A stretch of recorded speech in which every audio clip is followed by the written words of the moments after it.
Hello everyone, how are you. I hope कि आप सभी अच्छे ही होंगे। Welcome to all of you in R K study IQ channel में। तो दोस्तों, हमने जो है पॉलिटी की क्लास स्टार्ट की हुई थी, जिसमें हमने नागरिकता टॉपिक किया।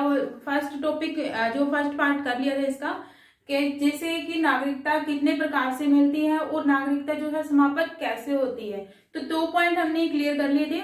उसके बाद में हम आज करेंगे आर्टिकल के बारे में। आर्टिकल 5 से लेकर 11 तक जो है नागरिकता के बारे में है। तो ये जो आर्टिकल है वो डिस्कस करेंगे कि इस जो आर्टिकल है 5 से 11 तक उसमें क्या दिया गया है। ओके, तो सबसे पहला जो आर्टिकल आता है वो आर्टिकल 5 है, संविधान की आरंभ पर नागरिकता। ओके, तो आपको जो चैनल पे नए हो तो वीडियो को शेयर कीजिएगा, चैनल को सब्सक्राइब कीजिएगा, वीडियो को लाइक कीजिएगा, कमेंट करके बताइएगा कैसे आपके वीडियो लगी है। ओके, तो इसके क्या है, ये जो वीडियोस है पॉलिटी की जो क्लासेस लगाई जाती है वो सभी एग्जाम के लिए काफी इंपॉर्टेंट है। तो वीडियो को आप पूरा देखिएगा, कंप्लीट देखिएगा। ओके, तो आर्टिकल 5 में क्या है, संविधान की आरंभ पर नागरिकता। जब हमारा संविधान लागू हुआ था तो उस टाइम क्या है, हमें नागरिकता मिली थी।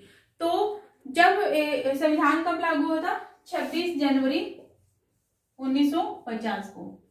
ओके, 26 जनवरी 1950 को जो है संविधान लागू हुआ था, तो भारत वाले जो है लोग हैं भारत में 1945 से 50 तक 5 साल तक जो है भारत में रहते हो, जिसको क्या है भारत के नागरिक समझे जाएगा, डोमिसाइल, भारत के निवासी समझे जाएंगे।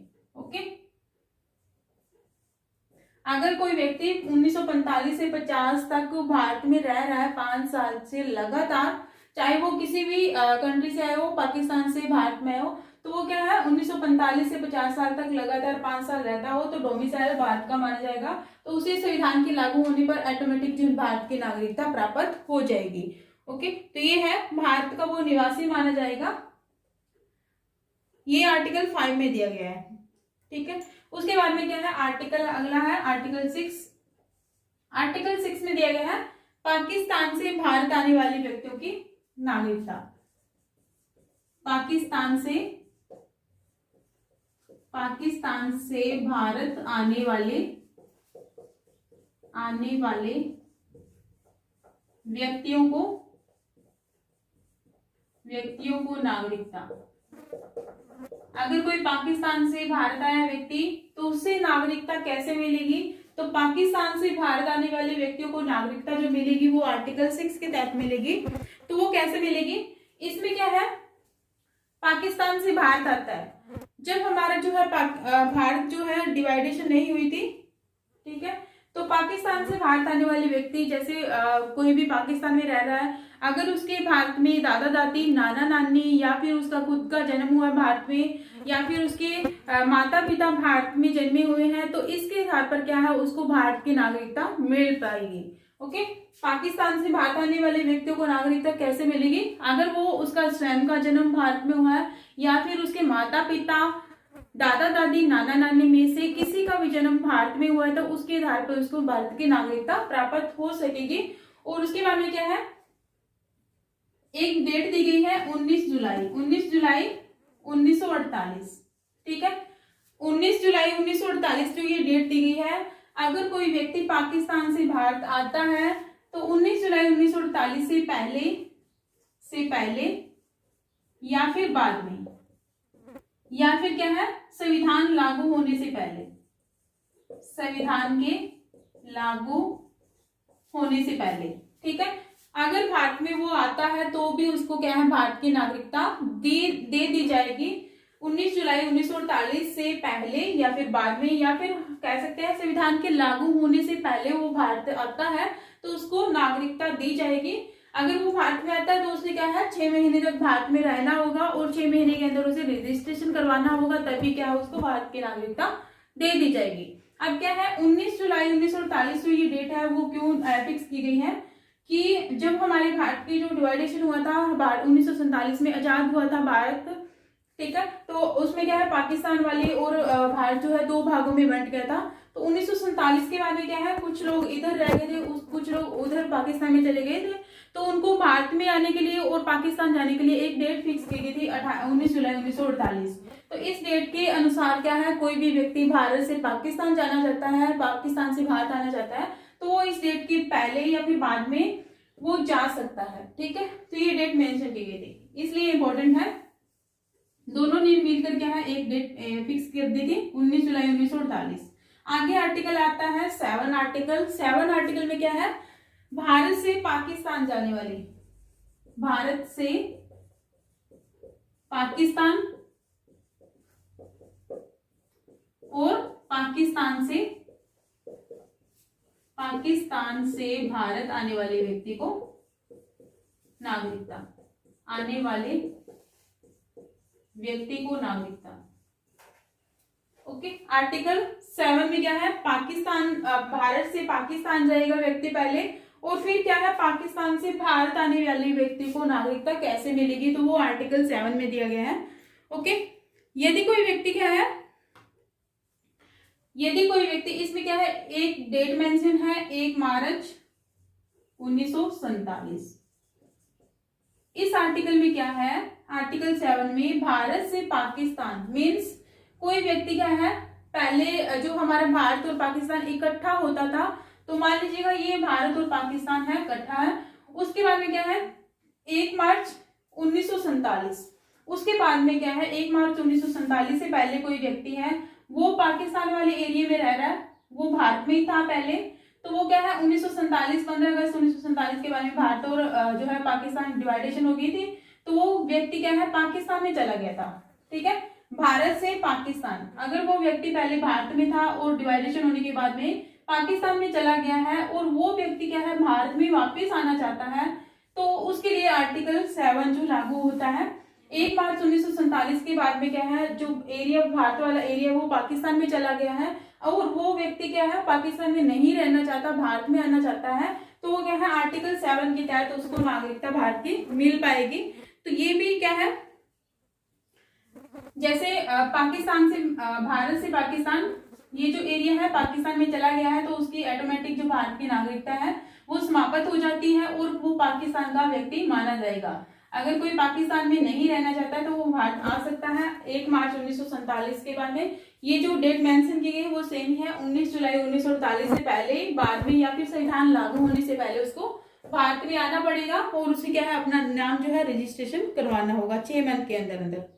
ओके, तो ये आर्टिकल 7 में दिया गया है, आपको समझ में आ गया होगा कैसे, जब हमारा पाकिस्तान और भारत इकट्ठा था और पाकिस्तान का जो भाग है डिवाइडेशन हो गई थी, बंट गया था, विभाजन हो गया था भारत का, तो वो व्यक्ति पहले भारत में ही था, बट डिवाइडेशन होने के बाद में, विभाजित होने के बाद में पाकिस्तान में चला गया था, और वो व्यक्ति क्या है पाकिस्तान की नागरिकता नहीं लेना चाहता, फिर वो भारत में आना चाहता है, तो इसके लिए क्या है 19 जुलाई 1948 से पहले, बाद में या फिर संविधान लागू होने से पहले क्या है 6 महीने तक भारत में रहेगा और उसके बाद में रजिस्ट्रेशन करवा के भारत की नागरिकता प्राप्त कर सकेगा आर्टिकल 7 में। ओके, तो ये हो गए हमारे आर्टिकल 5, 6 और 7। अब हम करते हैं नेक्स्ट आर्टिकल, कौन सा है आर्टिकल 8। 8 आर्टिकल में क्या दिया गया है वो हम देख लेते हैं। आर्टिकल 8 में भारत से बाहर रहने वाले नागरिक वाले को नागरिकता। आर्टिकल 8 में है भारत से बाहर रहने वाले को नागरिकता। भारत से बाहर रहने वाले को नागरिकता। इसमें क्या है, अगर कोई व्यक्ति स्वयं या फिर उसके माता पिता, दादा दादी, नाना नानी में से कोई भी भारत में जन्मा है, तो वो क्या है आर्टिकल 7 के तहत क्या है 8 के तहत उनमें से कोई भी भारत में जन्मा है, वो भारत से कोई व्यक्ति बाहर रह रहा है, भारत से बाहर रह रहा है, तो उसके आधार पर क्या है वो भारत की नागरिकता प्राप्त कर सकेगा। ठीक है, तो ये आर्टिकल 8 में क्या है, भारत से बाहर रहने वाले व्यक्ति को नागरिकता मीन्स विदेश में कोई व्यक्ति रह रहा है तो उसको कैसे नागरिकता मिलेगी, या तो उस व्यक्ति का खुद का भारत में जन्म हुआ हो, या फिर उसके माता पिता, दादा दादी, नाना नानी में से किसी का भी भारत में जन्म हुआ है, तो उसके आधार पर क्या है उसको भारत की नागरिकता मिल पाएगी। ठीक है, तो उसके क्या है भारत से बाहर गया है, तो उसको जब हमारा संविधान लागू हुआ वो 26 जनवरी 1950 से, या फिर हमारा जो संविधान 26 जनवरी 1950 को लागू हुआ उस टाइम क्या है, उसको भारत में आना पड़ेगा और नागरिकता है जो प्राप्त करनी पड़ेगी, 6 मंथ तक भारत में रहना होगा अगर कोई भारत से बाहर रहता है तो। ठीक है, वही जो सेम ही डेट है, संविधान के लागू होने से पहले वो भारत में आ चुका हो और भारत की नागरिकता प्राप्त कर ली हो, तो उसकी क्या है कि भारत की नागरिकता प्राप्त कर ली जाएगी या फिर नागरिकता दे दी जाएगी आर्टिकल 8 के तहत। आगे जो आर्टिकल आता है आर्टिकल 9। आर्टिकल 9 में क्या है, विदेश में रहने वाले विदेशी राज्य की नागरिकता प्राप्त करने पर भारत की नागरिकता समाप्त,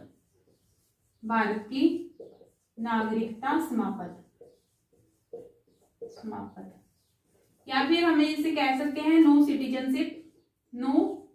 सिटीजनशिप। कैसे, अगर कोई व्यक्ति है वो विदेशी राज्य की नागरिकता प्राप्त कर ली है उसने, तो वो भारत की उसकी नागरिकता है वो समाप्त हो जाएगी। वो क्या है, नो सिटीजनशिप, वो भारत का नागरिक नहीं समझा जाएगा आर्टिकल 9 के तहत। Article 9 no citizenship. ठीक है, तो ये आर्टिकल 9 में दिया गया है। आर्टिकल 10 में क्या है, आर्टिकल 10 में दिया गया है जो नागरिकता बनाए रखना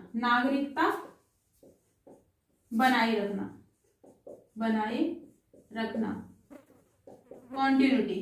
ठीक है, तो इसमें क्या है, नागरिकता बनाए रखना। अगर कोई व्यक्ति भारत से विरुद्ध उसकी जो है करता कोई भी काम करता है, शत्रु का साथ देता है, जैसे नागरिकता अंत होता है, तो वो क्या है, नागरिकता का अंत किया जा सकता है। अगर वो नागरिकता बनाए रखता है तो ठीक है, नहीं तो उसकी नागरिकता को समाप्त भी किया जा सकता है आर्टिकल 10 के तहत। आर्टिकल 11, अगला जो आर्टिकल है 11, इसमें क्या है, संसद को शक्ति दी गई है, संसद को नागरिकता संबंधी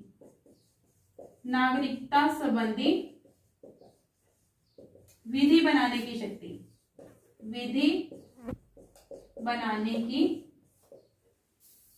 शक्ति किसको दी गई है, संसद को। नागरिकता संबंधी कोई भी विधि बनानी है तो वो कौन बनाएगा, संसद बनाएगी। आर्टिकल कौन से के तहत बनाएगी, आर्टिकल 11 के तहत। रूल एंड रेगुलेशन बनाने हो सिटीजनशिप के तहत तो वो संसद बनाएगी आर्टिकल 11 के तहत।